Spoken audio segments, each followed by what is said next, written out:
اب کبھی میں اس سے نوٹس مانگتا تو وہ بڑے آرام سے مجھے دے دیتی تھی، بلکہ کبھی کبھی مجھے خود پکارتی تھی کہ سائم یہ نوٹس تم رکھ لو، ویسے بھی میرے کسی کام کے نہیں ہیں، اور اس کے علاوہ بھی کوئی ہیلپ چاہیے ہو تو مجھے بتا دینا۔ میں نے کہا تم بہت اچھی لڑکی ہو۔ کہنے لگی تم بھی بہت اچھے لڑکے ہو، بس میں نے ہی تمہیں غلط سمجھا تھا۔ میں نے کہا نہیں، میں نے تمہارے ساتھ غلط کیا بھی تھا، ابھی تک یقین جانو مجھے اپنے کیے پہ بڑا افسوس ہوتا ہے۔ بہرحال ہمارے بیچ بات بہت کم ہوتی تھی لیکن بہت اچھی ہوتی تھی۔ مجھے روشن نے کہا کہ اب وقت آ گیا ہے، تم اسے بول دو، اپنی محبت کا اظہار کر دو۔ میں نے بھی سوچا کہ اب تو وہ مجھ سے بڑے آرام سے بات کر لیتی ہے، اگر اسے پتہ چلا کہ میں اس سے محبت کرتا ہوں تو یقیناً وہ میرے عشق میں پاگل ہو جائے گی۔ میں نے بھی موقع دیکھ کے ایک بار زویا سے کہا کہ مجھے تم سے کچھ بات کرنی ہے، لیکن کچھ پرسنل ہے۔ کہنے لگی ہاں، میں بس ایک بک ایشو کروا کے ابھی کینٹین میں آتی ہوں، تم بیٹھو۔ میں کینٹین میں بیٹھ گیا، اس کا انتظار کرنے لگا۔ کچھ دیر بعد وہ لائبریری سے ایک بک ایشو کروا کے لے کے آئی۔ کہنے لگی مجھے بھی تم سے کچھ کہنا ہے۔ یہ سن کے مجھے حیرت ہوئی، اگر یہ لڑکی خود اپنے منہ سے اظہار محبت کر دے تو میرا پلڑا بھاری ہو جائے گا۔ میں نے کہا پہلے تم بتاؤ۔ کہنے لگی نہیں، پہلے تم بتاؤ کیا کہنا چاہتے ہو۔ میں نے کہا نہیں، پہلے تم بتاؤ تم کیا کہنا چاہتی ہو۔ کہنے لگی ایکچولی میرے بابا میری شادی کرنا چاہتے ہیں، اور پتہ ہے میرے لیے بہت اچھا رشتہ بھی آیا ہے۔ یہ سن کے میں کچھ ٹھٹک کے رہ گیا، پھر اپنا ہاتھ مجھے دکھانے لگی جہاں ایک سونے کی ہلکی سی انگوٹھی پہنی ہوئی تھی۔ میرا تو دماغ گھوم کے رہ گیا۔ کہنے لگی کل میری بات پکی ہوئی ہے، ویسے میں تمہیں شاید یہ بات نہ بتاتی، لیکن اب تم کیونکہ میرے اچھے دوستوں میں شامل ہو اس لیے سوچا اپنی خوشی شیئر کرنی چاہیے۔ میں نے کہا اتارو یہ انگوٹھی۔ میرا لہجہ سخت ہوا۔ کہنے لگی کیا مطلب؟ میں نے کہا زویا یہ انگوٹھی اتارو، تمہیں سمجھ آ رہا ہے میں تم سے کیا کہہ رہا ہوں؟ میں کیوں اتنے غصے میں آیا یہ میری سمجھ سے بھی باہر تھا۔ مجھے کون سا اس کے ساتھ شادی کرنی تھی، لیکن شاید بات یہ تھی کہ میں کب سے اس کے پیچھے پڑا ہوا تھا، تقریباً 1 سال سے اسے اپنانے کی کوشش کر رہا تھا، اس لیے مجھے غصہ آیا تھا۔ ہاں شاید اسی لیے آیا ہوگا، ورنہ مجھے اس سے محبت تھوڑی ہو سکتی تھی، ہو ہی نہیں سکتی تھی۔ وہ مجھے دیکھ کے حیران تھی۔ میں نے اس کا ہاتھ بڑی بے تکلفی سے پکڑا اور انگوٹھی اتار کے ٹیبل پہ رکھ دی۔ میں نے کہا میں تم سے محبت کرنے لگا ہوں، بلکہ میں تم سے عشق کرنے لگا ہوں، بہت چاہتا ہوں تمہیں، اس لیے تم کسی اور کی نہیں ہو سکتی۔ میری بات پہ اس کا رنگ فک پڑا، وہ نروس ہوئی، انگوٹھی اس نے اپنے ہاتھ میں پکڑ لی۔ کہنے لگی یہ کیا کہہ رہے ہو تم؟ دیکھو ایسے نہیں ہو سکتا، میں کبھی بھی تمہارے بارے میں ایسے نہیں سوچ سکتی۔ میں نے کہا کیوں زویا، میرے بارے میں کیوں نہیں سوچ سکتی؟ تمہیں تو بہت پہلے سے میرے بارے میں سوچنا چاہیے تھا، پچھلے 1 سال سے۔ میں یہ کہہ کے باقی کی بات منہ میں دبا گیا، پتہ نہیں یہ بات بھی میرے منہ پھسل گئی۔ کہنے لگی اگر تم ایسا سوچتے ہو تو یہ غلط سوچتے ہو، تمہارے اور میرے گھر کے ماحول میں بہت فرق ہے، تم بہت امیر ہو اور میں نے اس کی بات پوری ہونے سے پہلے اچک لی۔ مجھے فرق نہیں پڑتا زویا، میں تم سے محبت کرتا ہوں اور شادی بھی تم سے کروں گا۔ وہ کہنے لگی لیکن میں نہیں کروں گی، میں اپنی حیثیت جانتی ہوں اور جہاں میرے بابا نے میرا رشتہ طے کیا ہے میں شادی بھی وہیں کروں گی۔ تم بہت جذباتی ہو کے سوچ رہے ہو، تمہاری فیملی کبھی بھی ایک مڈل کلاس لڑکی کے لیے حامی نہیں بھرے گی، اور میں اپنی حیثیت اور اوقات جانتی ہوں۔ سائم پلیز مجھے میری اوقات میں ہی رہنے دو تو بہتر ہے، ہم اچھے دوست ہیں، میں تمہاری بہت عزت کرتی ہوں، اتنا کافی ہے۔ اس نے دوبارہ اپنے ہاتھ میں انگوٹھی پہننی چاہی تو میں نے وہ انگوٹھی پکڑ کے ایک طرف پھینک دی۔ میں نے کہا خبردار اگر تم نے کسی اور کے نام کی انگوٹھی پہنی تو میں جان سے مار ڈالوں گا اس شخص کو۔ میرا جارحانہ رویہ دیکھ کے وہ گھبرائی۔ سائم تم کیا پاگل تو نہیں ہو گئے ہو؟ میں نے کہا ہاں ہو گیا ہوں پاگل زویا، میں تم سے محبت کرتا ہوں، تمہیں سمجھ آ رہی ہے یا نہیں؟ میں تمہیں کبھی نہیں چھوڑ سکتا۔ پتہ نہیں مجھے اپنا آپ بے بس سا محسوس ہوا تھا، ایسا لگ رہا تھا جو کہہ رہا ہوں سچ کہہ رہا ہوں۔ ناٹک نہیں کر رہا۔ وہ بہت زیادہ پریشان ہو گئی، پھر غصے سے کہنے لگی لیکن میں تم سے محبت نہیں کرتی۔ تم بھی سن رہے ہو نا میں کیا کہہ رہی ہوں؟ سائم، میں تم سے محبت نہیں کرتی اور میں تم سے شادی بھی نہیں کروں گی۔ یہ کہہ کے وہ اپنی انگوٹھی ڈھونڈنے لگی جو اسے 2 منٹ بعد مل بھی گئی۔ انگوٹھی اٹھا کے وہ جا چکی تھی۔ میرا جی چاہا پوری دنیا کو آگ لگا کے رکھ دوں۔ جب میں نے یہ بات روشن کو بتائی تو وہ میرے جارحانہ رویے پہ ہکا بکا تھا۔ وہ اس وقت یونیورسٹی کے ایک پارک کے بینچ پہ بیٹھا تھا اور میں اس کے گرد چکر کاٹ رہا تھا۔ غصے سے میرا برا حال تھا۔ کہنے لگا سائم، میرے خیال سے اتنا غصہ بھی ٹھیک نہیں ہوتا، کیونکہ بات کافی پرانی ہو گئی ہے۔ چھوڑو یار بدلا، اور ویسے بھی اس لڑکی کی منگنی ہو گئی ہے اور تمہارے بابا بھی کسی مڈل کلاس لڑکی سے تمہاری شادی نہیں کریں گے، اور وہ کون سا تمہاری محبت ہے۔ مجھے روشن کی بات پہ آگ لگ گئی۔ میں نے کہا تم نے مجھے الو سمجھ رکھا ہے یا میں تمہیں الو کا پٹھا نظر آتا ہوں؟ پچھلے 1 سال سے تمہارے کہنے پہ میں اس لڑکی کے پیچھے پاگلوں کی طرح گھوم رہا تھا اور میرا ابھی مقصد بھی پورا نہیں ہوا، میں نے اسے چھوا تک نہیں ہے، اور تم کہتے ہو میں پیچھے ہٹ جاؤں۔ ایسے کیسے پیچھے ہٹ جاؤں؟ روشن، میں پیچھے ہٹ ہی نہیں سکتا جب تک کہ میں اسے چکھ نہ لوں۔ مجھے لگ رہا تھا شاید میں اس کی قربت کا متمنی ہونے لگا تھا، میں ایک بار اسے پانا چاہتا تھا۔ روشن کہنے لگا یار شریف لڑکی ہے وہ۔ میں نے کہا تو میں کیا کروں؟ میں تو شریف نہیں ہوں، مجھے تو وہ چاہیے، تو بس چاہیے، بس ایک ملاقات، مجھے اس سے ایک ملاقات کرنی ہے۔ روشن کہنے لگا دیکھو میں اس حق میں نہیں ہوں، جو ہو چکا سو ہو چکا، اور غلطی بھی تمہاری تھی۔ پھر مجھے نہیں لگتا کہ تمہیں اس کے ساتھ اتنا بڑا ڈرامہ رچانا چاہیے۔ سائم، یہاں تک ٹھیک ہے۔ میں نے کہا ٹھیک ہے؟ اس کا مطلب میرا اور تمہارا ساتھ بھی بس پھر یہیں تک تھا، کیونکہ میں تو آگے انجام تک ضرور جاؤں گا۔ روشن سے میں نے دوستی تک ختم کر دی۔ بڑا عجیب انسان تھا، مجھے بیچ چوراہے پہ کھڑا کر کے اب کہہ رہا تھا کہ میں پیچھے پلٹ جاؤں۔ میں کیوں پیچھے پلٹ جاتا؟ بہرحال زویا نے مجھ سے بات چیت بند کر دی، مجھے دیکھ کے ماتھے پہ بل ڈال لیتی تھی۔ میں ایک بار اس کے سامنے آ کے کھڑا ہو گیا، کہنے لگی پیچھے ہٹو۔ میں نے کہا میری بات سنو، میں تم سے محبت کرتا ہوں۔ کہنے لگی لیکن میں نہیں کرتی، اس لیے میرا راستہ چھوڑو اور مجھے جانے دو۔ میری منگنی ہو چکی ہے اور میں شادی بھی وہیں کروں گی جہاں میرے والد چاہتے ہیں۔ میں نے کہا تو میں تمہارے والد سے بات کر لیتا ہوں۔ کہنے لگی کیوں بات کرو گے تم، جب میں کہہ چکی ہوں کہ مجھے تم سے شادی کرنی ہی نہیں ہے؟ میں نے کہا شادی تو کرنی پڑے گی، کیونکہ میں نے بہت چاہا ہے تمہیں، میں مر جاؤں گا تمہارے بغیر۔ میں نے جملے بازی شروع کر دی۔ وہ وہیں سے راستہ بدل کے جا چکی تھی۔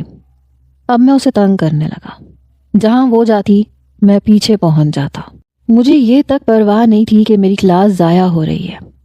اب یونیورسٹی میں اسے لے کے اور مجھے لے کے باتیں ہونے لگی۔ وہ لڑکی بہت زیادہ گھبرا گئی۔ ایک بار مجھ سے کہنے لگی میں پڑھنا چاہتی ہوں، خدا کے لیے مجھے بدنام نہ کرو۔ میں نے کہا تمہیں مجھ پہ ترس نہیں آتا؟ بہت چاہتا ہوں تمہیں، اگر تمہیں میری محبت کا یقین اس بات پہ آ جائے کہ میں تیز بارش میں تمہیں بھیگ کے دکھا دوں تو میں تمہیں وہ کر کے دکھا دیتا ہوں۔ جب مجھے اس بات سے فرق نہیں پڑتا کہ تم مڈل کلاس سے تعلق رکھتی ہو تو تمہیں تو خوش ہونا چاہیے۔ لڑکیاں تو ایسے لڑکوں کے خواب دیکھتی ہیں جو انہیں عزت بھی دیں اور دولت بھی دیں۔ وہ کہنے لگی میں ایسے خواب نہیں دیکھتی، کیونکہ ایسے خواب ہمیشہ آنکھوں میں چبھتے ہیں اور مجھے اپنی آنکھیں زخمی نہیں کرنی۔ میں بہت حقیقت پسند لڑکی ہوں، میں ایسے خواب نہیں دیکھتی جن کی تعبیر ناممکن لگے۔ میں نے کہا میں ہوں نا ناممکن کو ممکن کرنے کے لیے۔ کہنے لگی اچھا تو ٹھیک ہے، ایسے کرو اپنے باپ کو بھیج دینا میرے گھر۔ یہ سن کے میرے ہوش اڑے۔ میں نے کہا وہ تو نہیں آئیں گے۔ کہنے لگی بس ہو گئی تسلی، تمہارا باپ کبھی بھی ہمیں قبول نہیں کرے گا، اس لیے میرا پیچھا چھوڑ دو۔ میں نے کہا نہیں، میرا باپ مانے یا نہ مانے، لیکن میں تمہارے باپ کے سامنے بڑی عزت سے تم سے نکاح کرنے کے لیے تیار ہوں۔ وہ مان ہی نہیں رہی تھی۔ میں اس کے گھر چلا گیا، اس کے باپ کے پیروں میں بیٹھ گیا۔ کہ مجھے آپ کی بیٹی کا رشتہ چاہیے، میں اس کے بغیر مر جاؤں گا، میں اسے پوری عزت دوں گا۔ اس کا باپ شاید میرے احسان تلے اپنے آپ کو دبا ہوا محسوس کر رہا تھا، اس لیے تھوڑی سی پش و رفت کے بعد وہ مان گیا۔ میں اپنے دوستوں کو لے کے گیا، میرے دوست ہی میرے گواہ بنے۔ محلے کا کوئی بھی شخص میں نے اندر آنے نہیں دیا۔ جان بوجھ کے میں رات کو دیر سے ان کے گھر پہنچا کہ کوئی آ بھی نہیں سکتا تھا۔ مولانا صاحب کا انتظام نہیں ہو رہا، یہ وہ ہیلے بہانے میں کرتا رہا تاکہ میرے نکاح کا سوائے باپ اور بیٹی کے کسی کو بھی علم نہ ہو، اور ایسے ہی ہوا۔ جب میں رات کو مولانا صاحب اور اپنے دوستوں کے ساتھ ان کے گھر پہنچا تو محلے کے تو سبھی لوگ سو چکے تھے۔ بڑی خاموشی سے میرا نکاح ہوا۔ زویا کو لے کے میں اپنے ایک فلیٹ میں آ گیا جو میں نے عیاشی کے لیے سنبھال کے رکھا ہوا تھا۔ یہ فلیٹ کرائے پہ تھا اور پورے سال کا کرایہ میں بھر دیتا تھا۔ میرے والد نے تو ویسے بھی کبھی مجھ سے یہ بھی نہیں پوچھا تھا کہ پیسے کہاں خرچ کر رہے ہو۔ البتہ زویا ضرور گھبرائی ہوئی تھی۔ کہنے لگی اگر تمہارے بابا نے ابھی بھی مجھے قبول نہیں کیا تو کیا ہوگا؟ میں نے کہا تم فکر نہ کرو، جب میں نے تمہیں قبول کر لیا تو بات ختم ہو گئی۔ مجھے اسے اپنانے کی بڑی جلدی تھی، اور پھر پہلی بار وہ یوں تیار تھی اور سچ مجھ بہت خوبصورت لگ رہی تھی۔ اس کی آنکھیں بڑی حسین تھیں مگر کالے رنگ کی تھیں، لیکن ان آنکھوں میں کچھ ایسی کشش تھی کہ میں کھونے لگا۔ اس کا ایک ایک نقش میں نے اپنے ہاتھ سے چھوا تھا۔ دل کے جذبات عروج پر تھے۔ وہ ضرور گھبرا رہی تھی۔ میں نے پوری رات ڈنکے کی چوٹ پہ اپنا حق وصول کیا تھا۔ صبح تک زویا کا نشہ میرے سر پہ سے اتر چکا تھا۔ میری آنکھ کھلی تو وہ کمرے میں نہیں تھی۔ جب میں نہا کے باہر آیا تو وہ گیلے بالوں کے ساتھ کچن میں کھڑی میرے لیے ناشتہ بنا رہی تھی۔ کہنے لگی میں اپنی تعلیم کا سلسلہ چھوڑنا نہیں چاہتی۔ اس کے گیلے بالوں کو دیکھ کے مجھ پہ پھر بے خودی سی چھائی۔ ناشتے کے بعد میں نے کہا اس بارے میں بھی سوچتے ہیں، آؤ نا کمرے میں آؤ۔ کہنے لگی چھوڑو مجھے، انسان ہو یا کیا ہو، میرے سر میں درد ہو رہا ہے۔ میں نے کہا تو میں کیا کروں، تمہارے پیار کا نشہ ابھی تک اترا ہی نہیں ہے۔ میں اپنی منمانی کرنے لگا۔ ایک ہفتہ نہ میں اس گھر سے باہر نکلا اور نہ اسے نکلنے دیا۔ کبھی کبھی وہ میری وارفتگی سے گھبرا جاتی تھی، ڈر جاتی تھی، تنگ آ جاتی تھی، کمرہ بند کر کے کنڈی لگا لیتی تھی۔ تم مجھے بہت تنگ کرتے ہو سائم، پلیز۔ میں اسے تنگ ہی تو کرنا چاہتا تھا۔ جب اسے اپنے سامنے بے بسی سے آنسو بہاتے دیکھتا تو مجھے بڑا سکون ملتا تھا، لیکن مجھے نہیں پتا تھا کہ اس کا نتیجہ کچھ اور نکلے گا۔ 1 مہینہ گزر چکا تھا۔ وہ کئی بار میری منت سماجت کر چکی تھی کہ میں اسے یونیورسٹی میں پڑھنے دوں، کیونکہ وہ آگے پڑھنا چاہتی ہے، اور شادی سے پہلے یہ بات طے ہوئی تھی کہ وہ آگے پڑھے گی۔ 1 مہینے بعد اس کی طبیعت خراب ہونے لگی۔ اس نے اسٹک سے چیک کیا۔ جب اس نے یہ بتایا کہ وہ پریگننٹ ہے تو میرے تو ہوش ٹھکانے لگ گئے۔ میں نے کہا اتنی جلدی کیوں؟ میرے اس سوال پہ اس نے حیرت سے مجھے دیکھا۔ کہنے لگی کیا مطلب اتنی جلدی؟ یہ تو اللہ کا کام ہوتا ہے، میرے خیال سے تو تمہیں خوش ہونا چاہیے۔ اب میں بھی سنجیدگی سے سوچنے لگا، مجھے اس کے ساتھ زندگی تھوڑی گزارنی تھی۔ میرا باپ تو میرا دانا پانی بند کر دیتا۔ کہنے لگی تم نے اپنے بابا سے بات کی ہے؟ میں نے کہا ہاں، انہوں نے صاف انکار کر دیا ہے۔ کہنے لگی تم نے انہیں یہ بتایا کہ تم باپ بننے والے ہو؟ میں نے کہا میں ابھی باپ بننا ہی نہیں چاہتا۔ دیکھو میں تم سے زیادہ دیر جھوٹ نہیں بول سکتا۔ میں نے تمہارے ساتھ جو کچھ کیا ہے تم سے بدلہ لینے کے لیے کیا تھا۔ یہ سن کے وہ پتھرائی آنکھوں سے مجھے دیکھنے لگی۔ اس کا شاید سانس سینے میں تھما۔ کہنے لگی کیا کہا تم نے؟ شاید اس کے گلے میں اتنی گرہیں پڑی کہ الفاظ نہیں نکل پا رہے تھے۔ اس کی آنکھوں سے ٹپ ٹپ آنسو گرنے لگے۔ میں نے کہا ہاں، تم نے میرے منہ پہ بوتل پھینکی تھی، مجھے بہت برا بھلا کہا تھا۔ تمہاری وجہ سے میرا 1 سیمسٹر ضائع ہو گیا تھا، اس لیے میں نے جو کچھ کیا ہے وہ ایک ڈرامہ تھا، اور اب اس ڈرامے کا اختتام بھی ہو جانا چاہیے۔ میری بات سن کے کہنے لگی تمہارا دماغ تو ٹھیک ہے، تمہارے لیے میری عزت کوئی اہمیت نہیں رکھتی، اتنی بڑی بڑی باتیں کرتے تھے تم، تو یہ تھی تمہاری سچائی؟ میں نے کہا ہاں یہ تھی میری سچائی۔ ہو گیا، چلو نکلو یہاں سے اب۔ وہ کہنے لگی ایسے کیسے نکلوں میں، تمہاری بیوی ہوں میں سائم۔ میں نے کہا تو 3 لفظوں کا رشتہ ہے نا، کر دیتا ہوں ختم۔ بلکہ میں ختم بھی کیوں کروں، میرے نزدیک نہ تو تمہاری اہمیت ہے اور نہ تمہارے اس رشتے کی کوئی اہمیت ہے۔ یہ کہنے کے بعد میں نے اپنے والیٹ میں سے کئی 5,000 کے نوٹ نکالے اور اس کے اوپر پھینک دیے۔ میں نے کہا یہ رکھ لو، اپنا ابارشن کروا لینا، 2-4 دن میں طلاق کے پیپر بھی تیار کروا دوں گا، اور منہ بند رکھنے کے اگر اور پیسے چاہیے ہوں تو بتا دینا، دے دوں گا تمہیں۔ اس نے میرے منہ پہ بڑی زور کا تھپڑ مارا۔ میں اس کی جرت پہ حیران تھا۔ میں نے کہا یہ کیا حرکت ہے؟ کہنے لگی میں تمہیں زندہ نہیں چھوڑوں گی، میں تمہارے باپ کے پاس جاتی ہوں، میں اسے نکاح نامہ دکھاتی ہوں کہ تم نے مجھ سے نکاح کیا ہے، میں تمہارے بچے کی ماں بننے والی ہوں، پھر دیکھتے ہیں۔ تم نے مجھے کیا سمجھ رکھا تھا؟ تم میری زندگی برباد کرو گے اور میں چپ رہوں گی؟ میں نے کہا مجھے پتا تھا تم مجھے یہی دھمکی دو گی، اس لیے میں نے لاکر میں سے اصلی نکاح نامہ نکال لیا تھا۔ اب جو نکاح نامہ وہاں پڑا ہے وہ اوریجنل نہیں ہے، وہ ابھی رجسٹرڈ نہیں ہوا تھا اور میں نے کروایا بھی نہیں تھا۔ میں نے اس کے سامنے لاکر سے نکالا اور اسے لا کے جلا دیا۔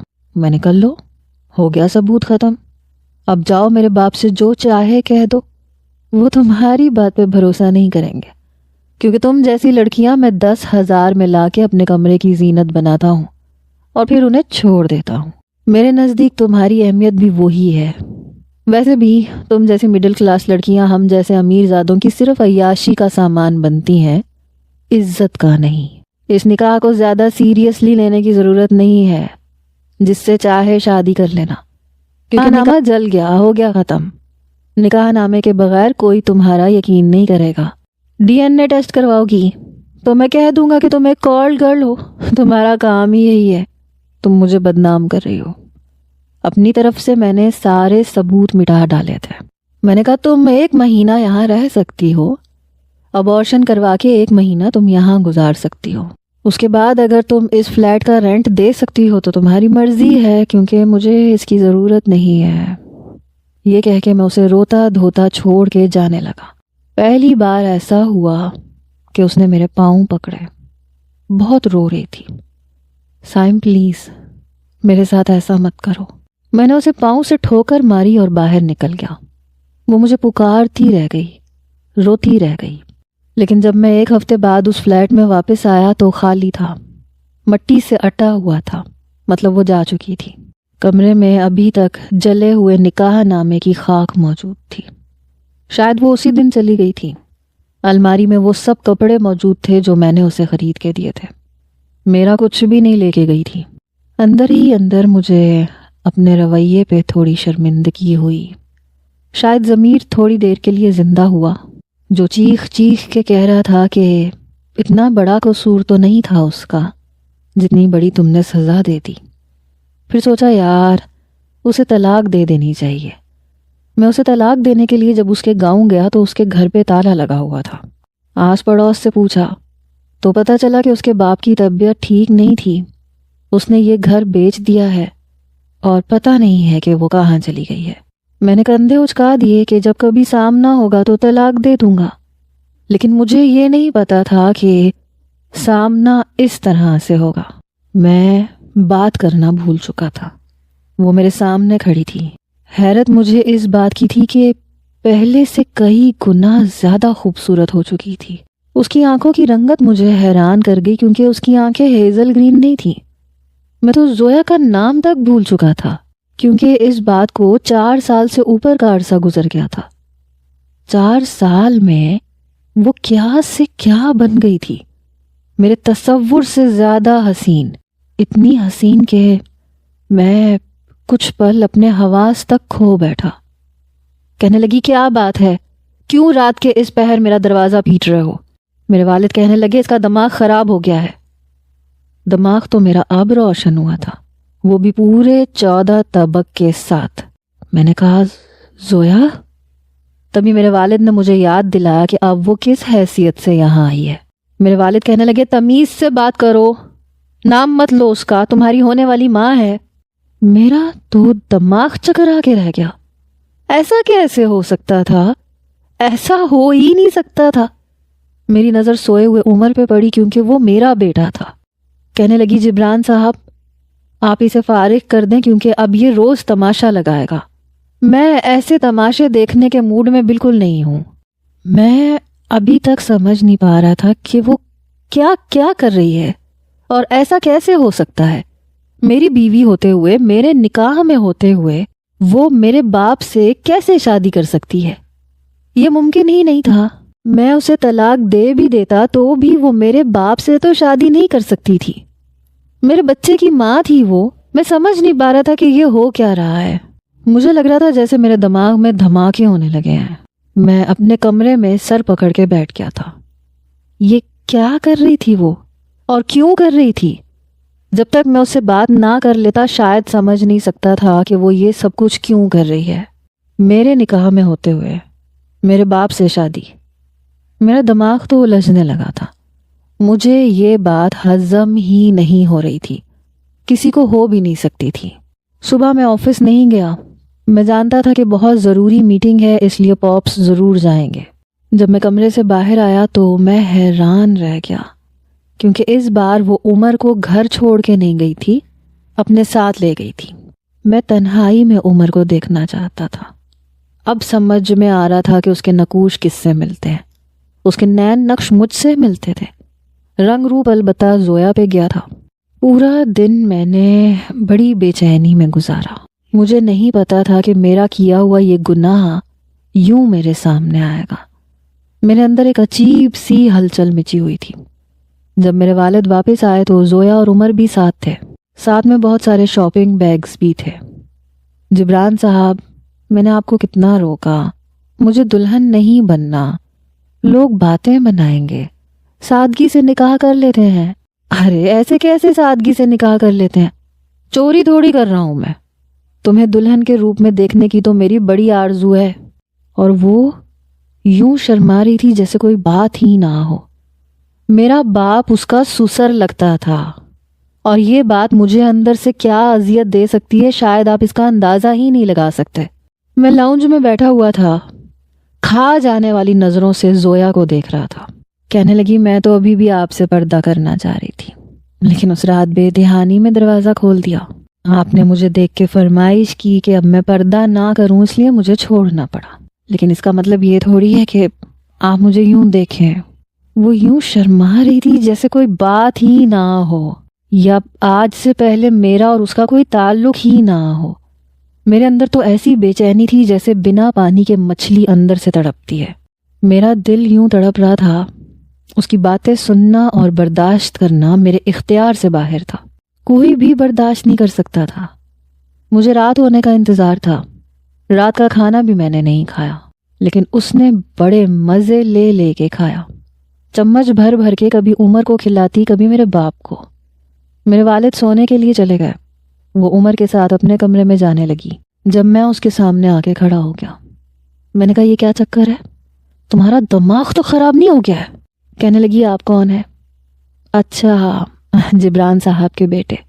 ایکچولی شاپنگ میں اتنی مگن ہو گئی تھی کہ آپ کو پہچان نہیں پائی۔ چلیے ہٹیے میرے راستے سے، بہت تھک گئی ہوں میں نے سونا ہے اور پھر کل شاپنگ پہ بھی تو جانا ہے۔ میں نے اس کا بازو پکڑا اور اسے کمرے میں لے کے آیا۔ عمر بڑی حیرت سے ہم دونوں کو دیکھ رہا تھا۔ وہ پہلے سے ہی کمرے میں تھا۔ میں نے کمرے کا دروازہ بند کر دیا اور کنڈی لگا دی۔ کہنے لگی یہ کیا بدتمیزی ہے، آپ باہر جائیں ورنہ میں جبران کو آواز دوں گی۔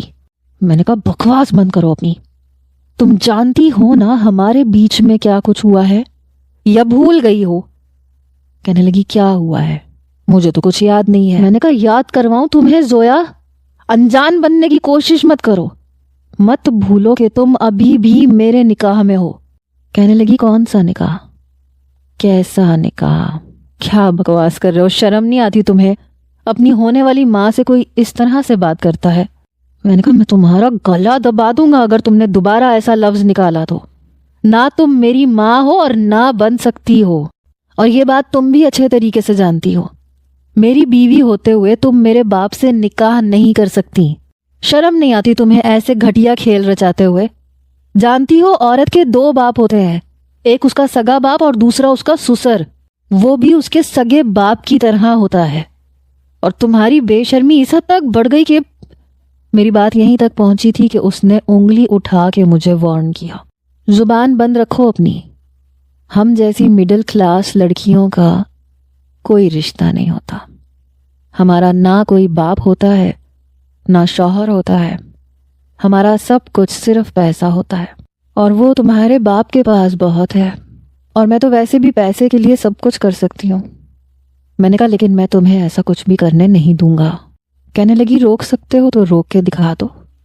پھر اس نے مجھے دروازے سے پیچھے دھکا دیا، کنڈی کھولی، دروازہ کھولا اور کہنے لگی آؤٹ. میں نے کہا تم اچھا نہیں کر رہی ہو. کہنے لگی تو میں تو ہوں ہی بری. پہلے بھی میں نے تمہارے ساتھ برا کیا تھا، ابھی بھی میں تمہارے ساتھ برا ہی کرنے آئی ہوں. عمر کو دیکھا تم نے؟ تمہارا ہی بیٹا ہے، لیکن اب نام تمہارا باپ اسے دے گا. تمہارے ہی باپ کے پیسوں سے یہ یہاں پہ پلے گا اور تمہاری چھٹی ہو جائے گی. میں نے کہا تم میرے ہاتھوں سے مر جاؤ گی. میں تمہیں کبھی بھی ایسا نہیں کرنے دوں گا. تمہیں ذرا بھی اللہ کا خوف نہیں ہے؟ کہنے لگی ہاں نہیں ہے. بے حس ہو چکی ہوں میں. پیسے کی اہمیت کا اندازہ ہو چکا ہے کہ پیسہ کتنا ضروری ہوتا ہے. یہ کہہ کے اس نے دروازہ بند کر دیا. میری جان جل رہی تھی. میں قطرہ قطرہ اذیت برداشت کر رہا تھا. جب بھی یہ سوچتا کہ وہ اور میرا باپ ایک ساتھ تو میں اٹھ کے بیٹھ جاتا. مجھے راتوں کو نیند نہیں آتی تھی. میں ایک ایسی اذیت میں مبتلا ہو چکا تھا کہ میرے پاس اسے بیان کرنے کے لیے لفظ نہیں تھے. شاید آپ سمجھ نہیں سکتے، میری بیوی میرے باپ کے ساتھ یہ سوچنا بھی گناہ لگ رہا تھا. پتہ نہیں یہ زویا کی بچی کر کیسے رہی تھی. کیا پیسہ اتنا اندھا کر دیتا ہے کہ رشتوں کا تقدس ہی ختم ہو جاتا ہے؟ اسے پیسے چاہیے تھے تو مجھ سے مانگ لیتی، میں دے دیتا. مجھے ہر چیز سے نفرت ہونے لگی. میں نے کلب جانا چھوڑ دیا. شراب تک پینا بھول چکا تھا. لڑکی کا سوچ کے گھن آنے لگی تھی. مجھے اپنا آپ برا لگنے لگا تھا. ایک بار میں گھر آیا تو عمر کھلونوں سے کھیل رہا تھا. اسے دیکھ کے میرے دل کو کچھ ہونے لگا. پہلی بار ایسا ہوا کہ جی چاہا اسے پکڑ کے سینے کے ساتھ بھینچ لوں، اسے اپنے ساتھ لگا کے پیار کروں. اور اس بات پہ میرا اختیار نہیں تھا. شاید اولاد کے لیے جذبات ہی بے اختیار ہو جاتے ہیں، خون جوش مارتا ہے. تبھی میں نے دیکھا کہ میری پرشین کیٹ جمپ لگا کے عمر پہ جھپٹی اور عمر کے چہرے پہ اس نے حملہ کیا. میری جان نکلی. میں نے ایک دم اس پرشین کیٹ کو عمر سے پیچھے کر کے دور پھینکا. عمر کے چہرے پہ اس کے ناخن کی کھرونچیں پڑ گئیں. وہ بلبلانے لگا. میں نے کہا عمر کیا ہوا ہے؟ میں نے اسے گود میں پکڑ لیا. جلدی سے اسے ڈاکٹر کے پاس لے کے گیا. پہلی بار یہ تڑپ میں نے محسوس کی. وہ رو رہا تھا اور مجھے لگ رہا تھا میرے اندر کچھ ہو رہا ہے. اس کے رونے سے میرا دل بے چین ہو رہا تھا. ڈاکٹر نے اسے انجیکشن لگا دیا تاکہ ریئیکشن نہ ہو سکے. اس کے چہرے پہ دوا لگا دی. جیسے ہی میں اسے واپس گھر لایا تب تک میرے والد اور زویا بھی واپس آ چکے تھے. میری گود میں عمر کو دیکھ کے وہ بھاگتی ہوئی میرے پاس آئی. عمر کو مجھ سے چھین لیا. کہاں لے کے گئے تھے میرے بیٹے کو؟ اور یہ کیا کیا تم نے اس کے ساتھ؟ وہ یوں چلائی جیسے میں اسے اغوا کر کے لے گیا تھا. لگ رہا تھا کہ بہت روئی ہے، بے حد پریشان ہے. اس کی جان نکلی ہوئی تھی. عمر کو پکڑ کے چومنے لگی. میرے والد بھی غصہ کرنے لگے کہ کہاں لے کے گئے تھے؟ اب یہ کیا کیا ہے تم نے؟ اپنی نفرت تم بچے پہ نکالو گے؟ میں نے کہا پاپس وہ میری کیٹ نے اس پہ حملہ کر دیا تھا.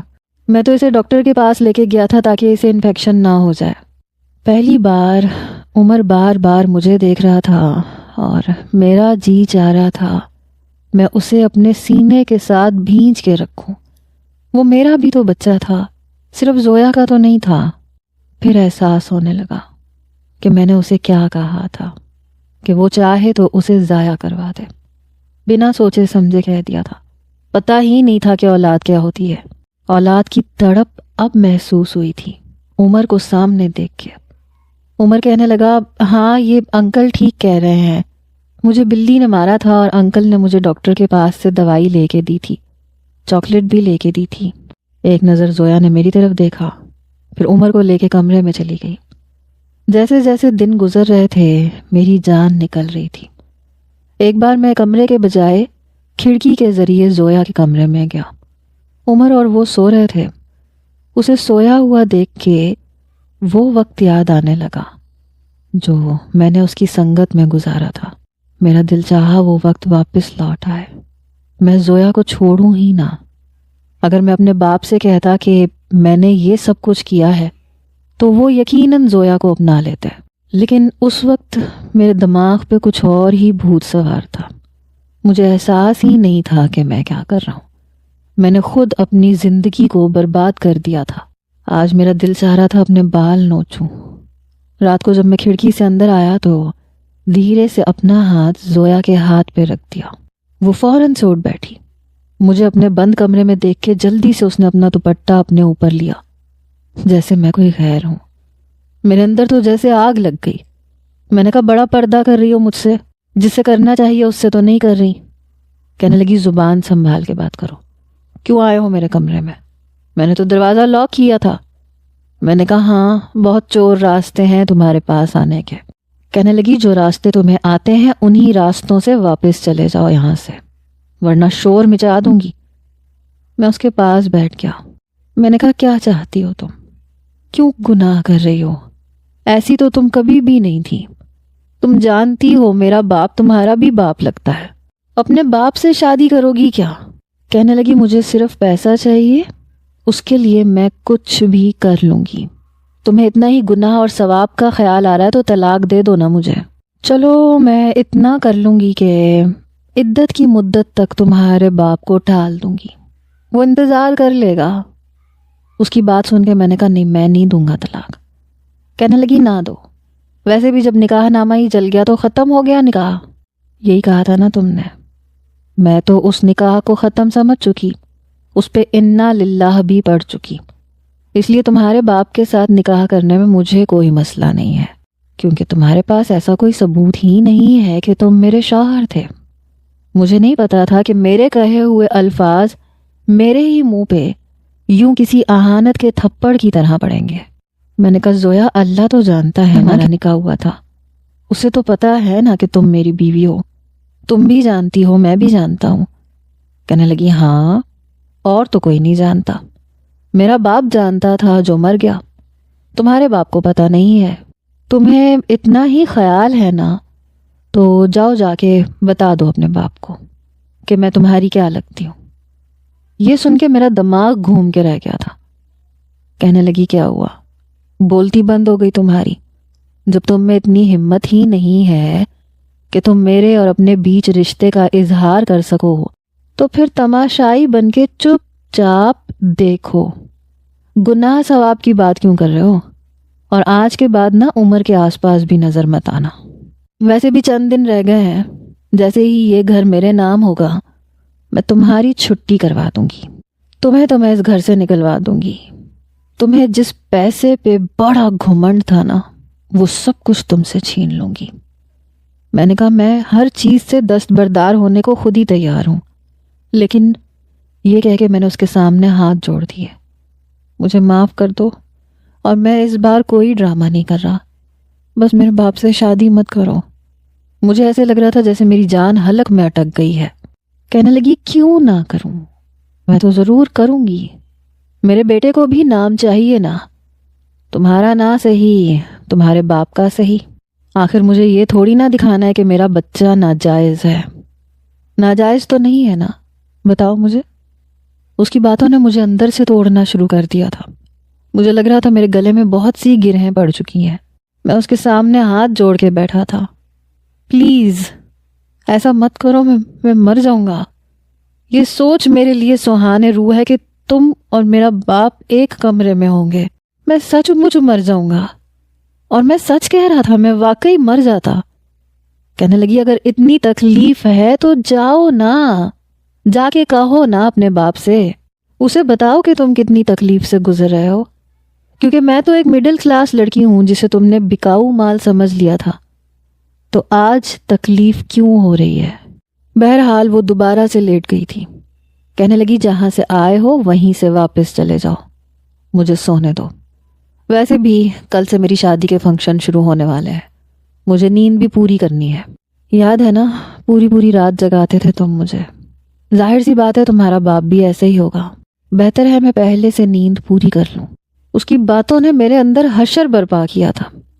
میں واپس باہر نکل گیا، لاؤنج میں بیٹھا رہا. صبح میرے والد اٹھ کے باہر آئے، مجھے یوں لاؤنج میں گم سم بیٹھا دیکھا تو کہنے لگے کیا ہوا تمہیں، یہاں ایسے کیوں بیٹھے ہو؟ میں پتھرائی آنکھوں سے اپنے باپ کو دیکھ رہا تھا. پاپس، مجھے آپ سے بات کرنی ہے. آج میں بہت بیزی ہوں، بعد میں کر لینا. دیکھو تم میرے بچے ہو، فکر نہ کرو، میں 1,00,000 دے رہا ہوں نا تمہیں، کاروبار کے لیے بھی دے دوں گا. مجھے ابھی کوئی بات نہیں کرنی، میں بہت مصروف ہوں. لیکن تبھی زویا کے کمرے کا دروازہ کھلا. وہ تیار ہو کے باہر آئی. کہنے لگی زبران چلیں. میرے والد فوراً سے کھڑے ہو گئے. کہنے لگے ہاں چلو. عمر کو بھی وہ اپنے ساتھ لے گئے. 2 گھنٹے بعد وہ واپس آئے تو میں وہیں بیٹھا ہوا تھا. میرے والد کہنے لگے تم آفس نہیں گئے؟ چلو کوئی بات نہیں، ویسے بھی وہ آفس اب زویا کو سنبھالنا ہے. میں نے آج سب کچھ زویا کے نام کر دیا ہے. میرے اکاؤنٹ میں جو پیسے تھے وہ میں نے تمہارے اکاؤنٹ میں ٹرانسفر کر دیے ہیں. تم جہاں چاہو اپنے لیے کوئی چھوٹا سا فلیٹ خرید سکتے ہو، کاروبار بھی کر سکتے ہو. جس پیسے سے مجھے پیار تھا وہ سب کچھ زویا کے پاس جانے پہ مجھے رتی برابر بھی افسوس نہیں تھا. میں نے کہا مجھے کچھ نہیں چاہیے. زویا کہنے لگی پھر آپ یہاں سے جا سکتے ہیں کیونکہ یہ گھر اب میرا ہے. میں نے کہا پاپس آپ پلیز یہ شادی مت کریں. میرے والد حیران ہوئے، کہنے لگے کیوں نہ کروں، پاگل ہو گئے ہو؟ سب کچھ میں نے زویا کے نام اس لیے تو نہیں کیا کہ میں اسے چھوڑ دوں. میں نے کہا آپ اس سے شادی نہیں کر سکتے. میرا لہجہ ٹوٹا ہوا تھا. کہنے لگے کیوں نہیں کر سکتا؟ اس لیے کہ یہ میری بیوی ہے. یہ سن کے میرے پاپس نے میرے منہ پہ تھپڑ مارا.